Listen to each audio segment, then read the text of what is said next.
Okay, good morning po. Tayo lahat ay tumayo bilang paggalang sa salita ng Diyos na ating babasahin. At buksan natin ang ating mga Biblia sa Hebrews Kabanata 11, talatang 1 hanggang ika-7 talata. Ito po ay pagpapatuloy ng ating ginagawang pag-aaral sa aklat na ito. Basahin ko po, sundan po ninyo. Sinabi, "Now faith is being sure of what we hope for and certain of what we do not see. This is what the ancients were commended for. By faith we understand that the universe was formed at God's command, so that what is seen was not made out of what was visible. By faith Abel offered God a better sacrifice than Cain did. By faith he was commended as a righteous man when God spoke well of his offerings. And by faith he still speaks even though he is dead. By faith Enoch was taken from this life so that he did not experience death. He could not be found because God had taken him away. For before he was taken, he was commended as one who pleased God.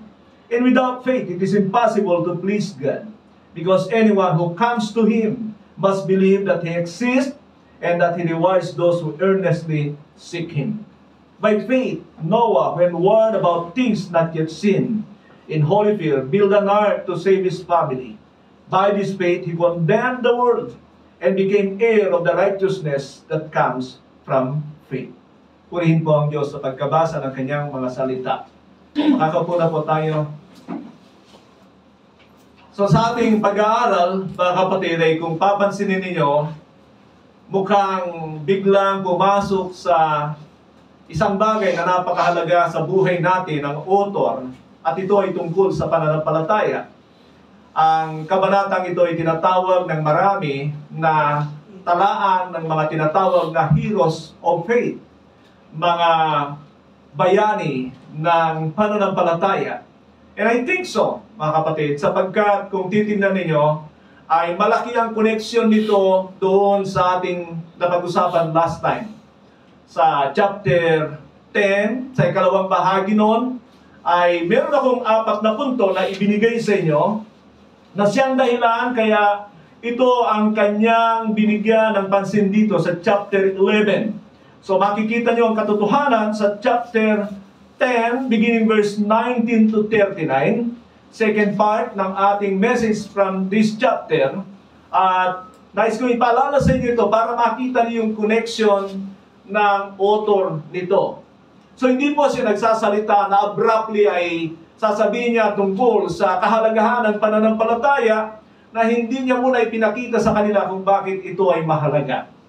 Sa verses 19 to 25 ay pinamagatan kong, "I should be response for what Jesus did for His people installing the new covenant."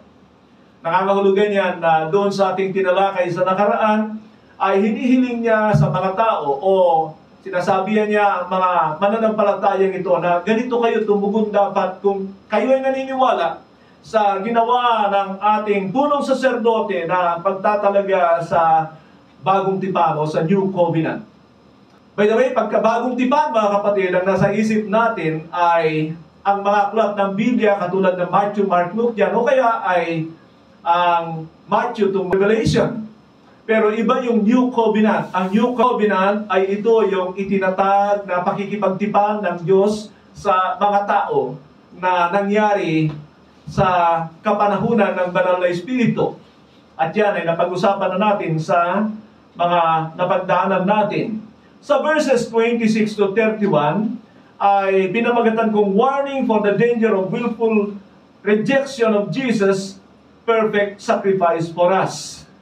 Ulitin ko, warning for the danger of willful rejection of Jesus' perfect sacrifice for us. Meaning, sa pagkakataong yan, kaya niya binibigay ang bagay na ito ay sapagkat mukhang sila ay nawawalan na ng pananampalataya. Yung dating sigasig nila ay mukhang nanlalamig na, and so he need to warn them. Samantala, sa 32 to 34, encouragement to count their blessing. At ang sinasabi ko dyan, mga kapatid, ay yung mga adversities mga negatibo na kanilang pinagdadaanan. We do not count blessing by material blessings. Baka yung mga taga-sanlibutan ay mas pinagpapala kaysa sa atin.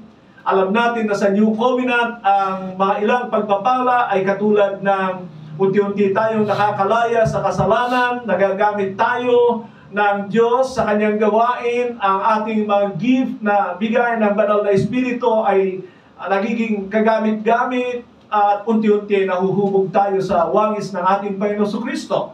Those were the blessings of the New Covenant. We do not measure blessings by material. Yeah, God is good. He provides everything. Yan ang pangako ng Panginoon. Seek ye first the kingdom of God and its righteousness, then all these things shall be added unto you. Kung meron kang pagkukulang sa buhay mo, mag-isip-isip ka. Baka hindi mo inuuna ang Panginoon. Kung ikaw ay laging busy sa paghahanap sa mga bagay na kailangan mo, mga kapatid, at hindi mo inuuna ang Panginoon, mag-struggle ka talaga. And I have proven that throughout my lifetime in the ministry, na talagang marami na rin ipinakita sa akin ng Panginoon na sa mga pangangailangan ay hindi talaga tayo pagkukulangin. Pero hindi yan ang basihan ng pagpapala para sa atin. Sapagkat ang mga pagpapala na nais natin at hinahabol na katulad ng sinasabi dito sa ating pinag-uusapan ay mga bagay na pangwalang hanggan. Amen? Amen. At sinasabi ko nga na minsan ay ipinagpapalit natin yung mga temporaryong bagay sa mundong ito para makuha natin o makamtan natin yung mga bagay na pangwalang hanggan. If you will not let go things na material o mga bagay na temporal sa mundong ito, ay baka hindi mo makamtan yung pangako ng Diyos sa walang hanggan. So that is the result of faith. Sa pagkakataong ito, ay nakakaranas sila ng mga pag-uusig, ng mga pagpapahiya, confiscation ng kanilang mga properties. Pero sabi ng author sa kanila na lahat yan ay may kapalit sa walang hanggang kaharian ng Diyos. And count them as a blessing. Amen? Yan ay mukhang kakaiba sa mundong ito. When they say count your blessings, ay kailangan nilang isipin lahat ng nakamtan, tinanggap nila mula sa Diyos, para sa gano'n na hindi sila ma-discourage. Pero itong mga taong ito ay dumanas ng mga matitinding pagsubok. Sabi ko nga, ang kanilang mga ari-arian ay kino-confiscate, they were persecuted, some of them were murdered, some of them were martyred, and they were humiliated. Pero sabi ng author, count them as a blessing. Dahil sinabi ng Panginoon, blessed are you when people insult you and persecute you and tell all kinds of evil lies against you. Rejoice and be glad, for great is your reward in heaven. Naniniwala ba kayo doon? Amen. So doon pa lang sa mga salita ng Panginoon ay makikita natin na ipino-focus niya na yung kanyang mga tagasunod sa mga bagay sa walang hanggan. And then sa verses 35 to 39, advice to persevere and some encouragement. Yan ang sinabi niya rito. And that is the response of faith. So makikita nyo ngayon, mga kapatid, na tumuloy-tuloy na siya para ipaliwanag kung ano ang pananampalatayang ito. Bakit ito mahalaga para sa atin, sa ating kapanahunan? Sapagkat makikita natin kung ano ang klase ng pananampalataya meron tayo. Sinabi sa verse 2, for this is what the ancients were commended for. Meaning, mga kapatid, unang-una ay napakahalaga ng pananampalataya sapagkat kinulugdan ng Diyos ang mga nauna sa atin dahil sa pananampalataya, but also, let us be warned na maaring ang ating pananampalataya ay katulad sa mga modernong pananampalataya. Mamaya ay titingnan natin yan. Baka hindi nyo alam kung ano ang modernong pananampalataya. At yan ay malaking kaibahan. I believe that the author or the Holy Spirit na nag-orchestrate sa kaisipan ng author na ito ay alam niya that during these times of modern times ay meron ng mga ibang klase ng pananampalataya. And so he recommended the faith of the ancients. Mamaya pag-uusapan natin yan. Sa ngayon ay magpapatuloy tayo. Alam niyo itong chapter na ito ay napakahaba. Pero hindi lang yun. Nakita ko na kailangan ay makita natin kung anong uri ng pananampalataya na hinahanap ng Diyos sa atin. Naniniwala ako na kung hindi tayo maging maingat sa kalalagayan ng ating buhay sa mundong ito, ay maiimpluwensyahan tayo ng ibang klase ng pananampalataya. So ang ginawa ko mga kapatid ay tinignan ko ito, sa halip na ito ay 2 o 3 beses na imemensahe sa inyo, ay sa tingin ko ay mas marami. At alam ba ninyo, ngayon pa lamang ay kailangan kong tignan ang ating oras, dahil kung ito ay isasaysay ko sa inyo ang ating mga talatang binasa beginning verse 1 to 7, ay baka sobra ang haba. And so nakikita ko yung essentials of faith, yung mga mahalaga tungkol sa pananampalataya na siya ko lamang ibibigay sa atin ngayong umaga. So pamamagatan ko itong some truths about genuine faith. Some truths about genuine faith. Mga ilang katotohanan tungkol sa tunay, legitimate na pananampalataya. Pag yan ay sinasabi ko, nangangahulugan na meron talagang ibang uri ng pananampalataya na pinanghahawakan ang mga ilang nagsasabing mananampalataya. So binasa na natin ang ating teksto, at alam niyo itong kabanatang ito, I tried to memorize this. Kaya itong beginning verse 1 to 7 hanggang 8 o kaya baka hanggang 10 ay kaya ko pa i-recite. Pero nagbabago na yung version ng NIV, kaya doon ako sa dati kong version, yung luma. Pero sabi doon na, now faith is being sure of what we hope for and evidence of things not seen. So, dyan po tayo unang mag-focus mga kapatid sa verse 1. Ang pananampalataya ay dinidefine niya. Naniniwala tayo na sa Biblia ay maraming halimbawa ng pananampalataya. Can you say amen? At maraming expression ng pananampalataya. Pero sa pagkakataon ito, ibigyan niya ng concrete definition kung ano ang tunay na pananampalataya. At dito sa talatang ito mga kapatid, ay nakakakita ko ng 3 phrases na bibigyan natin ng pansin. And that is, he was giving a definition of faith dito sa pagkakataong ito. Tandaan niyo ito mga kapatid. Isipin niyo na dahil sa kawalan ng pananampalataya, lumabag ang ating mga magulang na si Adan at si Eva. Ano ang ibig sabihin ng nawala ng pananampalataya? They didn't believe what God said to them. Na, in the day you will eat from the fruit of the tree of knowledge of good and evil, you will surely die. Yun ang sinabi ng Diyos kay Adan at kay Eva. At ano ang ginawa ng ating mga unang mga magulang? Hindi nila pinanghawakan ang sinabi ng Diyos. They lost faith of that word of God. Yun ang trabaho ni Satanas, na huwag nating paniwalaan ang salita ng Diyos. At dahil doon, mga kapatid, tingnan niyo ito, ikaw ay tatanggapin lang ng Diyos kapag ikaw ay sumampalataya sa kanyang bugtong na anak. Do makikita naman natin na yung pananampalatayang yon ay laging kasama ngayon sa panahon natin ng pagsisisi at pagpapabautismo para ibigay niya ang kanyang banal na Espiritu. Yun ay napakahalaga. Ang pananampalataya ay napakahalaga na tugon natin sa salita ng Diyos. Faith in Christ was, these recipients were losing again.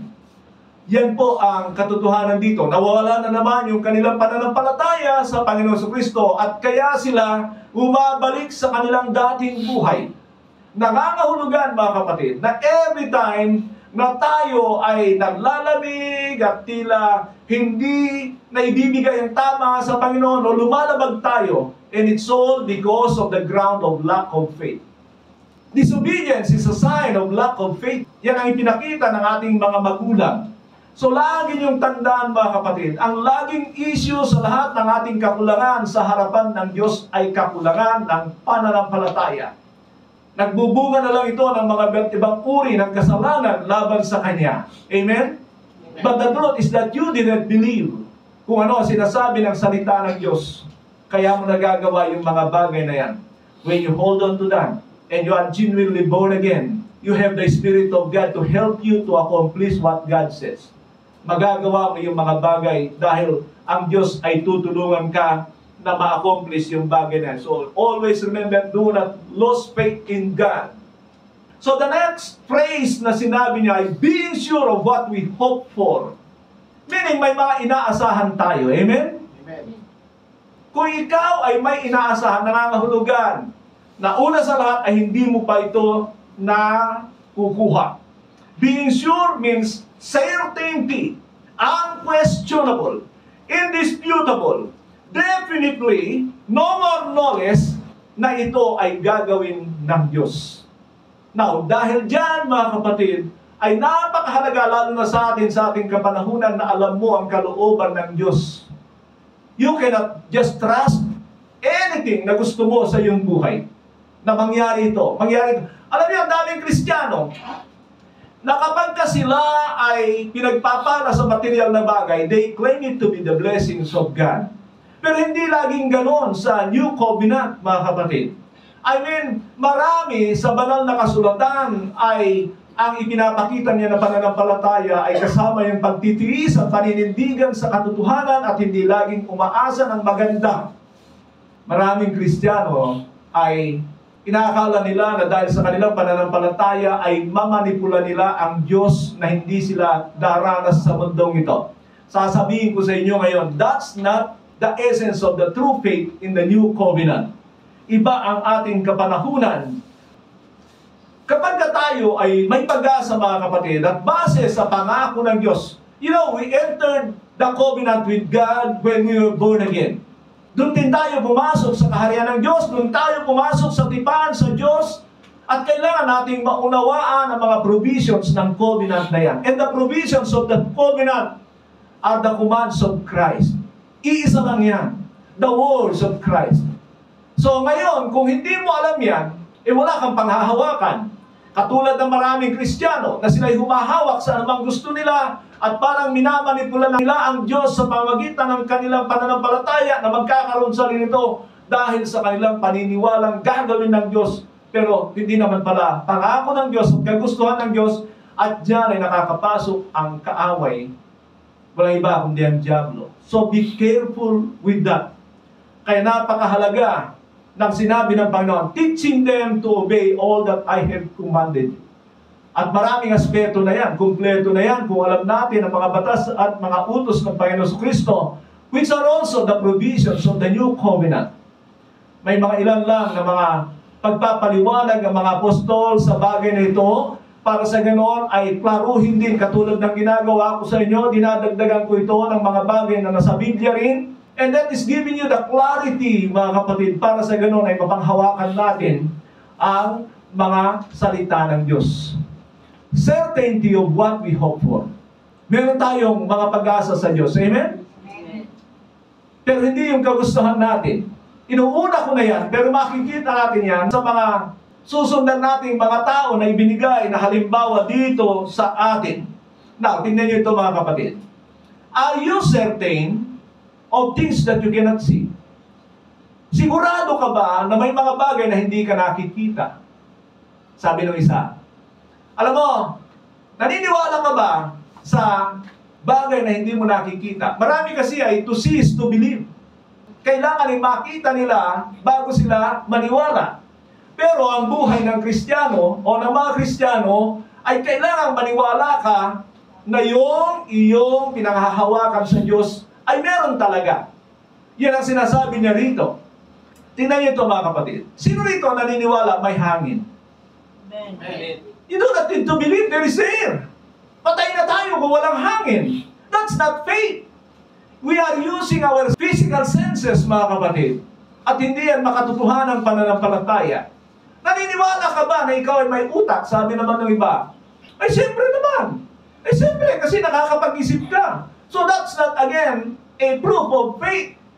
Yung mga pinaniniwalaan natin na mangyayari ay yung pag-asa pa lang natin, lalo na yung mga pangako ng Diyos sa Biblia. Yun ba ipinapaniwalaan nyo na mangyayari? So those were the things that we need to believe. Pero isang bagay mga kapatid, dito sa ating kalalagayan ngayon, pag ikaw ay sumasampalataya, hindi ito passive. Hindi ko alam kung ano yung salitang ginagamit ng marami dyan na ginagamit sa Bible School. Yung fiducia or asentia. Ano yung mga yan, Pastor? Kahit ako hindi ko masyadong ginagamit yung dalawang yan. Bisan yata napagpapalit-palit ko. Pero ang ibig sabihin yan, yung pananampalataya mo ay sa utak lang. Yung isa ay sumasampalataya ka at ito ay nakikita sa iyong mga gawa. So, bakit ko sinasabi ito sa inyo? Sapagkat maraming may pananampalataya, they claim it to believe and have hope in God, pero hindi nagpapakita ng paggawa. At napag-usapan na natin yan dito sa aklat ng Hebrews, na kapag ikaw ay sumasampalataya, lagi itong may kalakip, kaakibat, at kasama na pagsunod. Sa aklat ng Santiago ay sinabi niya doon, even the demons believe. Sila'y sumasampalataya rin. At sabi nga ni Santiago, tungkol kay Abraham, ipakita mo sa akin ang iyong pananampalataya at ipapakita ko sa iyo ang aking pananampalataya sa pamamagitan ng aking mga gawa. Nakakapagligtas ba ang pananampalatayang walang gawa? Of course not. Bakit ko sinasabi ito, mga kapatid? Sapagkat nasa panahon tayo na matanggap lang ng tao na tayo ay may tila paniniwala sa Diyos, okay na sa atin. Not with God. Not with God. Kailangan ay patibayin mo ang iyong paniniwala at pag-asa sa pamamagitan ng iyong mga gawa. So, sure ka ba? Because he was saying, being sure of what we hope for. Sure ka ba? So, ibig sabihin mga kapatid, hindi yung anong gusto natin, kundi ano yung gusto ng Diyos. Siguraduhin mong ikaw ay humahawak kahit anong mangyari, nangingibabaw. We can use faith by believing that God, if we have sickness, can heal us. Pwede tayong naniwala doon. Pero sa panahong ito, mga kapatid, na katulad sa panahon ni Apostol Pablo, minsan ay hindi talaga pinapagaling ng Diyos ang mga Kristiyanong may karamdaman dahil meron siyang layunin. Naniniwala ba kayo doon? Amen. Naniniwala ako rito. God is a good God. And He wanted to heal everybody. That's one of the reasons why Christ died and nagpakasakit para sa atin. Yan ang sinasabi ng Isaiah 53. Pero, mas mahalaga sa Diyos ang pangwalang hanggan kaysa sa mga temporaryo dito sa mundong ito. At nais ko sabihin sa inyo, mga kapatid, na si Pablo ay may karamdaman, hindi pinagaling ng Diyos, at ang layunin ay para matulungan siyang manalig sa biyaya ng Diyos. Makakagawa lang siya ng mga bagay sa kaharian ng Diyos, sa kagustuhan ng Diyos, dahil sa kanyang biyaya at sa pamamagitan no na hindi siya makapagmalaki. Can you say amen? Amen. Naranasan ba natin sa ating mga buhay ang katotohanan ganyan? Na tayo nakakagawa ng mga bagay. Malala ko yung isang mananampalataya na sabi niya, hindi ako yun ah. Nakagawa siya ng mga bagay na hindi niya akalaing magagawa niya, and that was because Christ is living in her. Babae ito, kaya sinabi ko her. At yan yung sinasabi ni Pablo, I no longer live, not I, but Christ liveth in me. Yung makikita natin na hindi natin kaya, pero nagagawa natin because of the grace of God. Amen. Ganun ang pananampalataya. And God is helping us. So, punta tayo sa pangatlong phrase na sinabi rito, being sure of what we hope for, and evidence of things not seen. Sabihin nga natin, evidence of things not seen. Evidence of things not seen. Malala ko, no, nakakapanood tayo ng mga katulad yan, ng impeachment. Yung mga nakaraang impeachment, minsan ay sinubaybayan ko yon, mga kapatid. At nakita ko na walang ebidensya, hindi mo talaga aasahan na paniniwalaan ka ng mga tao sa mundong ito. Well, maraming klase ng ebidensya. Pero I mean, mga kapatid, you need to have an evidence. Sa pananampalataya naman sa Diyos, sabi niya, certain or assurance of what we do not see. Bakit ganon? Sapagkat tayo ay gusto ng Diyos na maniwala sa kanyang mga pangako sa darating pa. Ito ang ibig sabihin nito. Now, kaya ba ninyong maniwala sa bagay na hindi nyo nakikita? Sa Kristyanismo, hindi mo magagamit ang to see is to believe. You must have to believe before you see. Kailangan manalig ka muna bago ka makakita.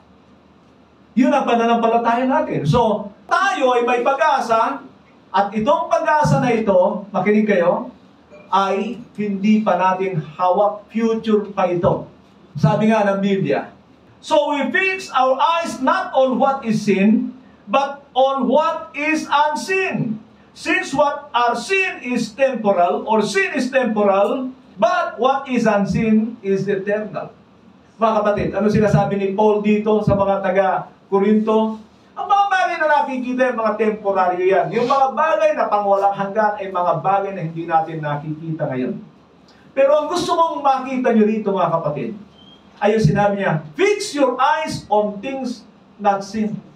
Ituon ninyo ang inyong mga paningin sa mga bagay na hindi nakikita. Ang hirap kaya niyan.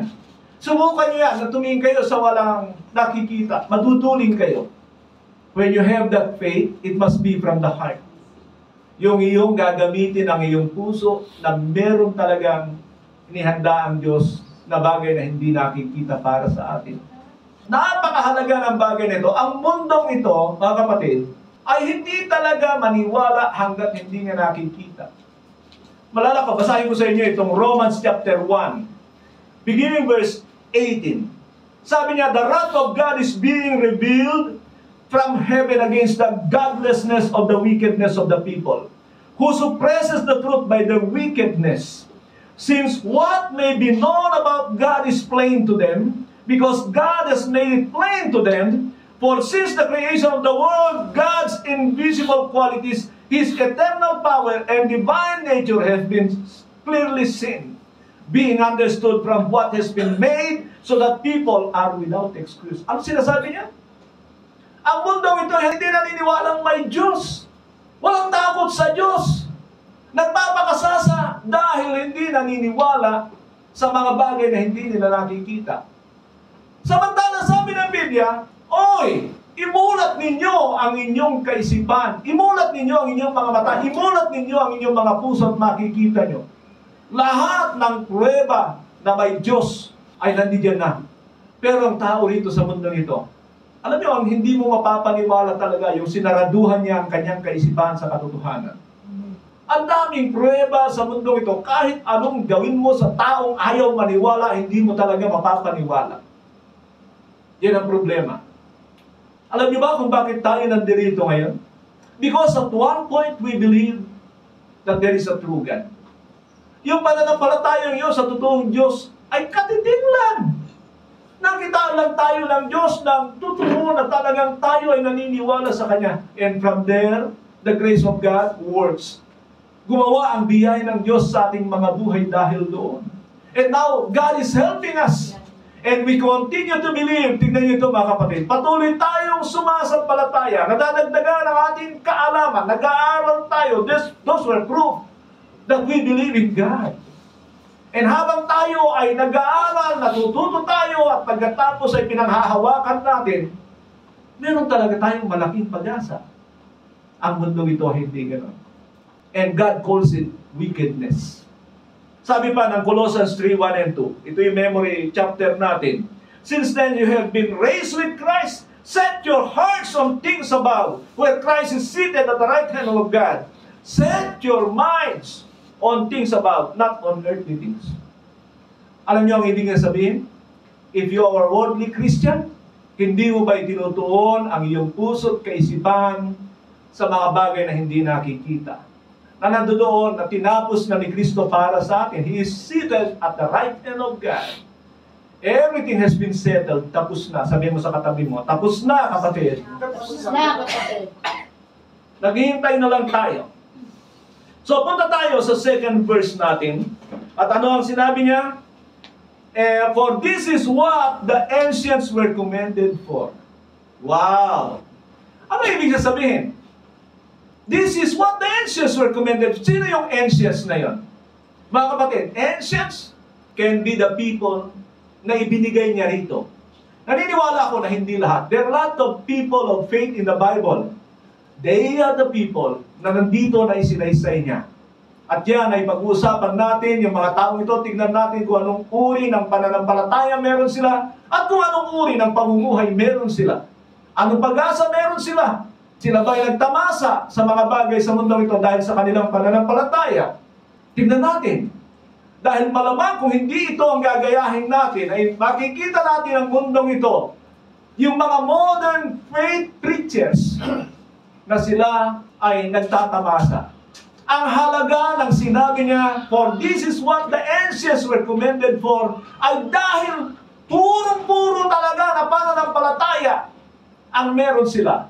Hindi adulterated, hindi worldly, at kung anong klase ng uri ng pananampalataya. Ibig sabihin nito, mga kapatid, he is warning us about the modern preachers of faith. At ang daming ganyan. Ang obvious na obvious dyan, patatayin ka muna ng iyong pera bago ka magkamal ng pera din. Para kang tumataya ng loto. Huwag kayo maniwala sa ganong mga preachers na kailangan mong, no, the Bible tells na ang Diyos kapag ikaw ay talaga nagbibigay sa gawain niya, ay talagang ibinabalik naman ito, pero hindi laging katulad ng mga taong ito na pera din ang ibinabalik. Pwede. Pero I mean, mga kapatid, puro pera ang bukang bibig ng mga taong ito, and they are using the old law. Yun ang problema.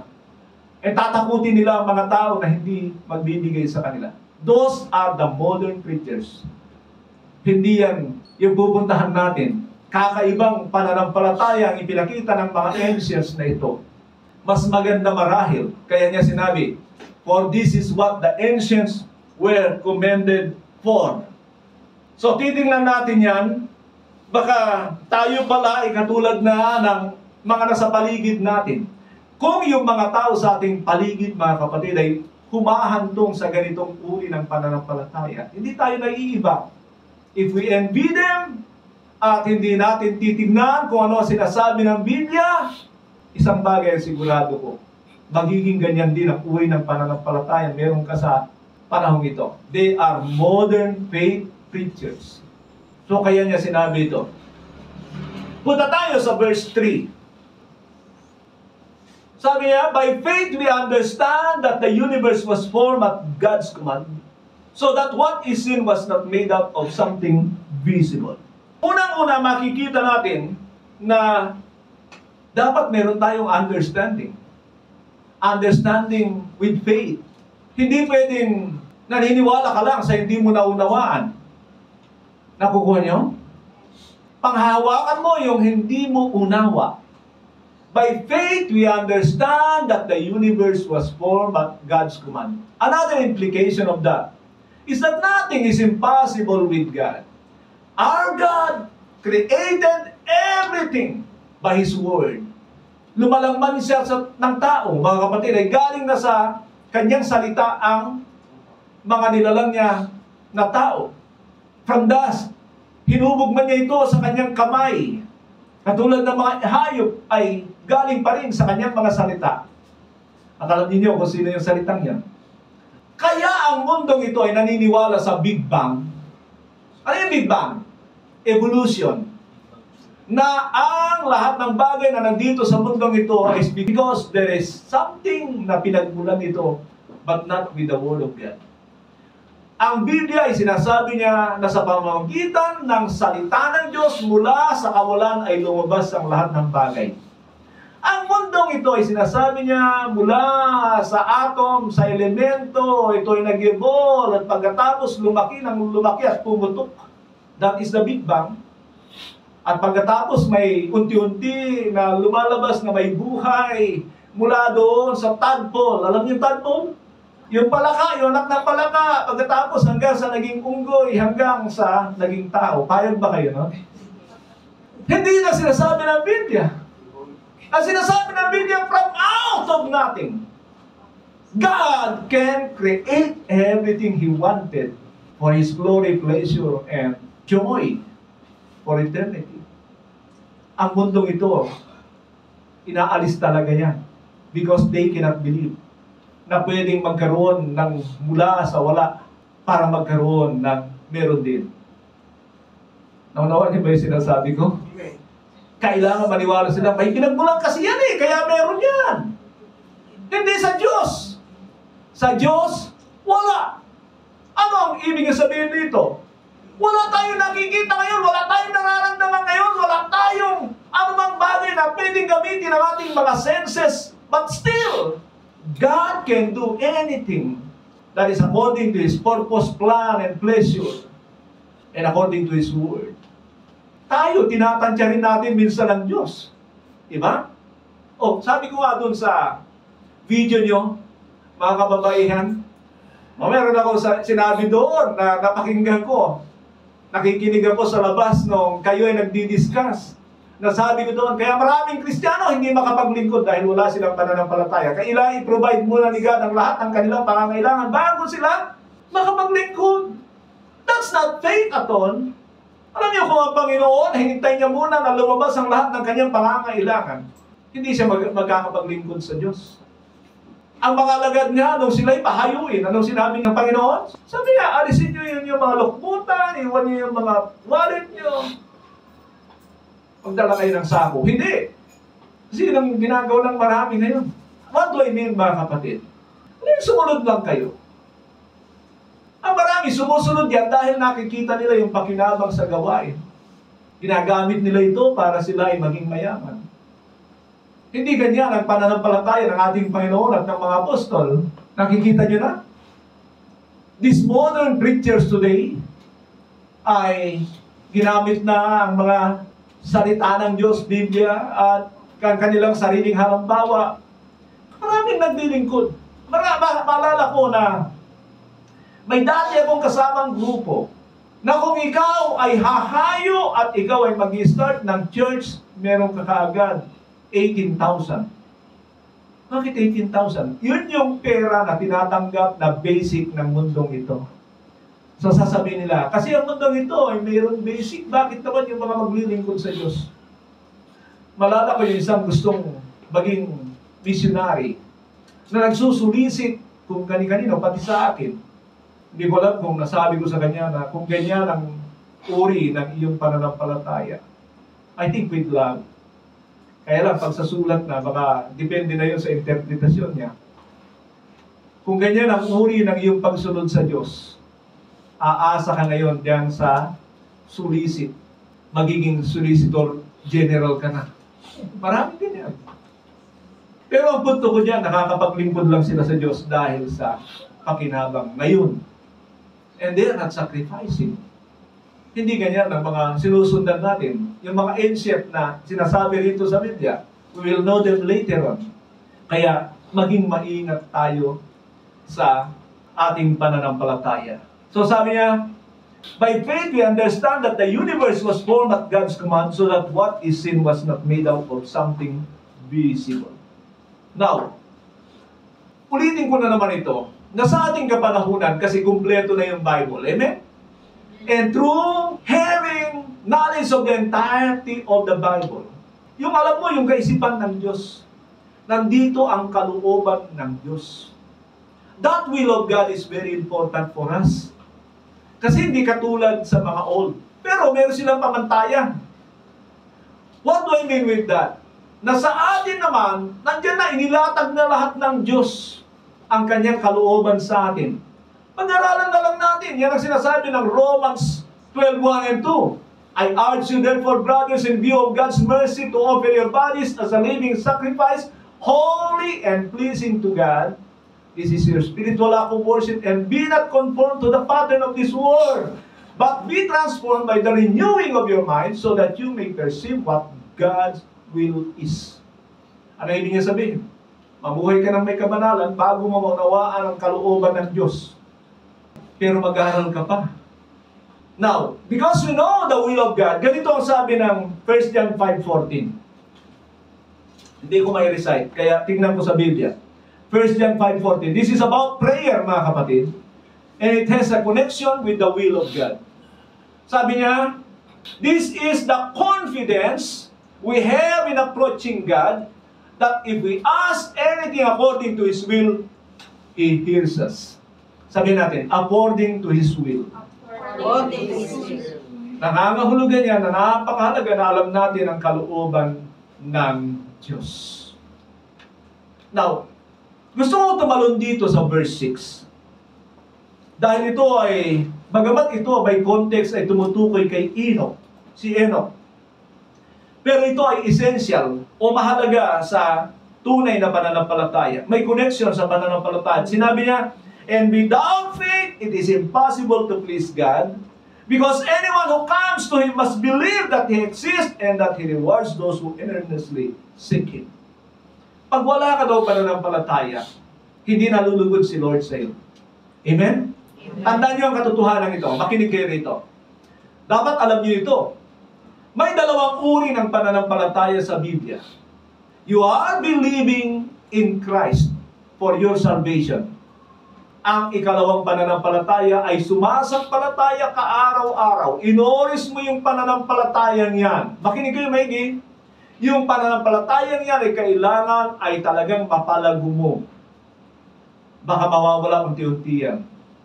Pero nakuha niyo yung dalawang uri ng pananampalataya. May pananampalataya para sa iyong kaligtasan at may pananampalataya para sa iyong araw-araw na pamumuhay. God is not pleased without faith. Hindi siya nalulugod pag wala tayong pananampalataya. Kaya tandaan niyo, ang buhay niyo, pag wala kayong paniniwala na unang-una tungkol sa kaligtasan ay binibigay ni Kristo. Kaya maalala ko yung sinasabi ng John chapter 3 verse 18, na kung hindi sumasampalataya ang isang tao ngayon pa lamang, ay nasa ilalim siya ng puot ng Diyos. Sa 36 ng John chapter 3, ang alam lang ng marami ay John 3:16. Pero kinalimutan yung hindi sumasampalataya na sa puot siya ng Diyos at siya ay nanganganib sa pagkasumpa. Yan ang sinasabi ng 18 sa 36. Ulitin ko lang mga kapatid. Ang pananampalataya na totoo sa Diyos ay nagbubunga ng tamang gawa at pagsunod. Pag walang pagsunod, walang gawa, ganyan ang pananampalataya ng mga demonyo. Just imagine, pag wala kang ginagawa, sumasampalataya ka sa Diyos. Hindi nalulugod si Lord yan.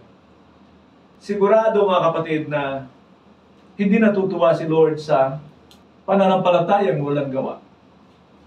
Malala niyo sa Hebrews chapter 3 verse 18 to 19. Ganito sabi niya. Ginagamit ko ito sapagkat tayo nag-aaral sa aklat ng Hebrews. And to whom did God swear that they would never enter His rest? Is it not those who disobeyed? So we see that they were not able to enter because of their unbelief. Disobedience is unbelief. Disobedience is unbelief. Wala kang pananampalataya, kaya ka hindi sumusunod. Sinasabi ko ito para hindi tayo magulat pagdating ng araw. Baka bigla tayong sabihan ng Panginoon, away from me, you worker of iniquity. Lord, Lord, have we not prophesied in your name? Mukhang pastor pa ito, preacher pa ito. Have we not cast out demon in your name? Have we not done many miracles in your name? Pero sabi ni Lord, away from me, you workers of iniquity. So faith is a way to please our Heavenly Father. Nalulugod siya sa atin. Just imagine kapag tayo ay sumasampalataya, automatic na yan eh. Kapag may pananampalataya ka, automatic na nakasubaybay ang Diyos sa iyo. I can give you a lot of examples in the Bible. Si Bartimaeus, mga kapatid, kilala niyo? Sa Mark chapter 10, Jesus, Son of David, have mercy on me! Jesus, Son of David, have mercy on me! Sabi ng mga alagad, shh! Lalo siyang nagsusumigaw. Eh ang Panginoon, pag may pananampalataya talaga, hindi kanya matatalikuran. Tawagin niyo siya. Sabi ng mga alagad na lumapit doon kay bulag. Sabi niya, He's calling you. Anong ginawa ni Bartimaeus? Iniwaksin niya yung kanyang balabal. Ano yung balabal na yan? Yung balabal ang palatandaan na siya ay bulag para makahingi ng limos. And he jumped to his feet. Tumalon siya. Wala pang nangyayari. Lumapit siya sa Panginoon. Excited na siya. May mangyari pag may pananampalataya. Can you say amen? You know, sana mga kapatid makita nyo to. I'm just giving you one instance sa Bible na talagang malaki ang tuwa ng Panginoon pag may pananampalataya ka. However, sabi ng Panginoon, kulang ninyo ang kwento. Sabi niya, What do you want me to do for you? Ano sa tingin niyo ang gagawin ng isang namamalimos? Manghihingi. Di ba? Pero sabi niya, I want to see. And that is impossible. He sees nothing. Madilim ang kanyang paligid. Pero sabi niya, I want to see. Ano sagot ng Panginoon? Humayo ka, mangyayari sa iyo ang iyong sinasampalatayanan. Humayo ka, mangyayari sa iyo ang iyong sinasampalatayanan. Kaya sabi ko sa inyo, automatic yan pag may pananampalataya ka. Gusto niyo ba? Yung babae na inaagasan ng dugo ng matagal na panahon, I think 18 years. Just imagine yung babaeng yan. Ano sabi niya? Habang nagkakagulo ang mga tao sa Panginoon, sabi niya, kung mahawakan ko lang ang laylayan ng kanyang damit, ako'y gagaling. That was her faith. At nahawakan niya ito. Sabi ng Panginoon. Sabi niya, who touched me? Sabi ng mga lugad, Lord, malalaman mo ba kung sino humihito sa'yo? Dami-daming tao. Hindi, may humipo sa akin ang kakaiba. May humipo sa akin, may lumabas na kapangyarihan sa akin. Automatic yan pag may pananampalataya ka. Kaya huwag tayo umasa na maghanap muna yung gusto natin bago tayo sumampalataya. And these signs shall follow them that believe. Susunod yung kaganapan sa pananampalataya.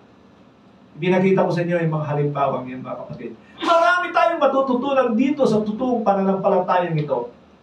Pero pagdating sa mga commended na ancients, mukhang kakaiba ang ipinapakita niya tungkol sa kanilang pananampalataya. I want us to be blessed with these people of faith. And makalaya tayo doon sa inaasahan nating pananampalataya na katulad ng pananampalataya ng maraming tao sa mundo nito. Say amen. Amen. Let's pray. Salamat sa iyong mga salita, aming Ama. Pagpalain niyo ang mga salitang ito na naitanim sa aming mga puso at bigyan niyo kami ng pananampalatayang totoo. Panginoon, yung ikaw ay natutuwa, nalulugod at napapasaya namin. Sa iyo ang kadakilaan, kaluwalhatian, karangalan sa pangalan ng aming Panginoon Jesus. Amen. Panapahan natin ang Diyos. Amen.